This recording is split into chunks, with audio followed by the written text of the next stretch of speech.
Yeah, and I think you're right that I've thought about this for a while, that I feel most people know that they want to change, and most people know what they want to change, but they still struggle to make a change.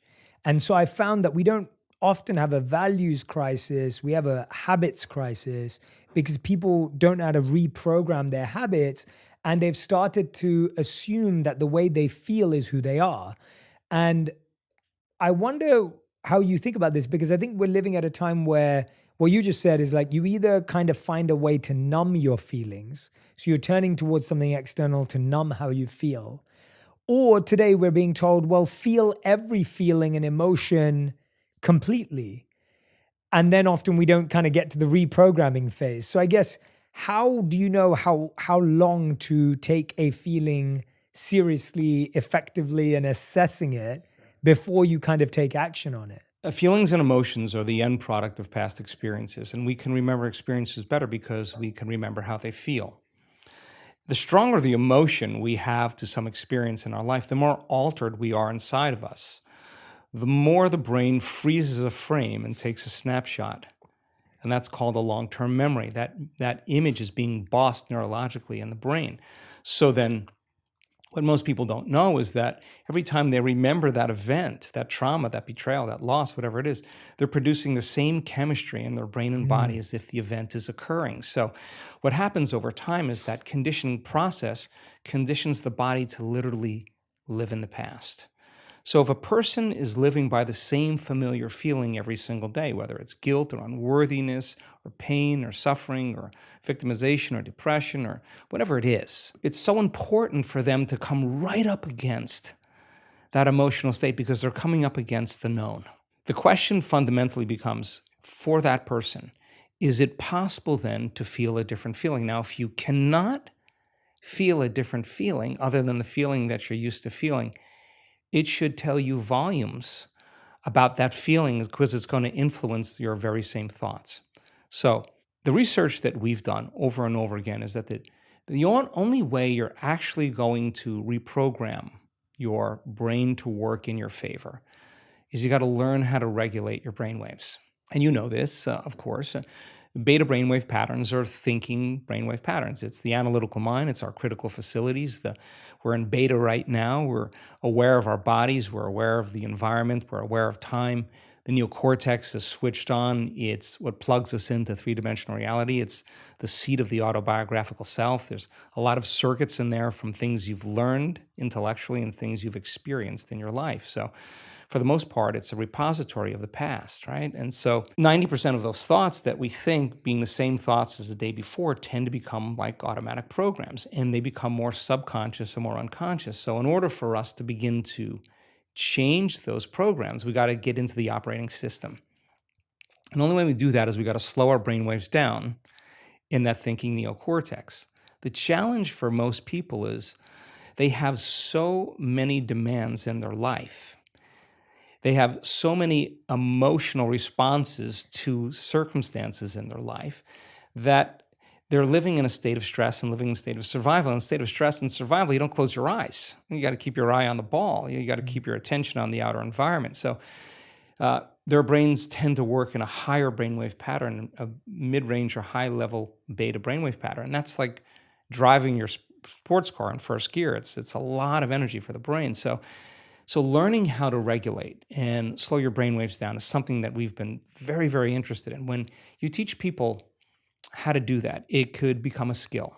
And when the brain starts to relax and it moves into less of that chatter that takes place in your brain and more of kind of an imaginary state, the brain sees in pictures and images, it's more creative, we're moving into that alpha state. So now the door between the conscious mind and the subconscious mind opens up as we get beyond our analytical mind. And our analytical mind is actually what separates the conscious mind from the subconscious mind. So as you slow your brain waves down, you get into alpha, you're entering the operating system.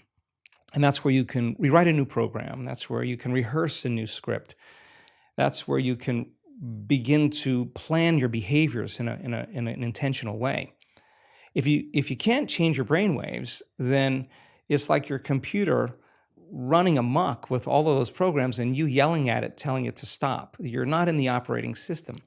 Some people can get to the point where they're so relaxed that the body's in a light sleep, and yet they're conscious and awake, and now they're in this theta brainwave pattern. And in theta, that's a hypnotic state. We're very suggestible to our thoughts. We're very suggestible to information in that state. And that state then is where we see the most change take place. And so the person can literally change from the inside out when they learn how to get into the operating system. You've just hit the nail on the head with the constant experience everyone has. I think, again, going back to what I was saying, that when we're trying to make a change, the thing that blocks us from making the change is usually stress.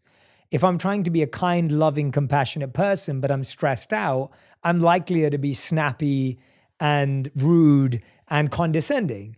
If I'm trying to be healthier in my diet, but I'm stressed out or burnt out, I'm going to reach for the sugary food or the carbs and the fat. Like, that doesn't come from anything else but stress. To take away the feeling. To take away the feeling. Take away the feeling, right? Yeah. So let's get real clear, because I think it's important for people to understand when we're talking about stress and we're talking about living in survival. It's so important to name those emotions, because anger and frustration and control and hatred and envy and jealousy and insecurity and unworthiness and guilt and shame and suffering and depression, those are all derived. Those are emotions that are derived from the hormones of stress. And psychology calls those normal states of consciousness. Those are altered states of consciousness. Because in stress, the physiology is that we're knocked out of homeostasis. We're knocked out of balance because we're perceiving some threat, some danger, some emergency. And so the stronger the emotion you feel to whatever stressor there is in your life, the more you pay attention to it. And so in time, then, you have to keep your attention on all the important elements in your life. So you sit down to do a meditation. And when you're living in stress and you're living in survival, there's only 3 things that are important in that moment. Your attention is on your body because you got to preserve it. Your attention is on something in your environment. And what's in your environment? People, objects, things, places. And you're very preoccupied with time. And when you're in stress and you're in survival, the brain goes onto a default mode, and it's naturally trying to predict the next moment based on what it's learned in the past. And so as you always try to forecast the future based on your memory of the past, you can't be in the present moment, right? So, and yet our model of change, what we discovered is that the only way a person can change is when they get beyond their body, they get beyond all the elements of their environment, and they get beyond that predictable fusion of familiar past, and they sink into the present moment, which is the unknown. So if you can't do that because of the hormones of stress, most people will sit down and they'll say, okay, I'm going to close my eyes. I'm going to start this process where I'm going to rehearse how I'm going to be today. And they start thinking about their cell phone. They start thinking about all their emails, and they start thinking, I can't meditate. There's something wrong with me. It's my mother's fault, And they actually believe that thought to be the truth. And then they get up and they actually reaffirm it, and they say, I can't meditate. Now, I can tell you that if you are willing to see that thought as just a thought in your brain, and you're curious what's on the other side of that thought, yeah, you're going to feel uncomfortable.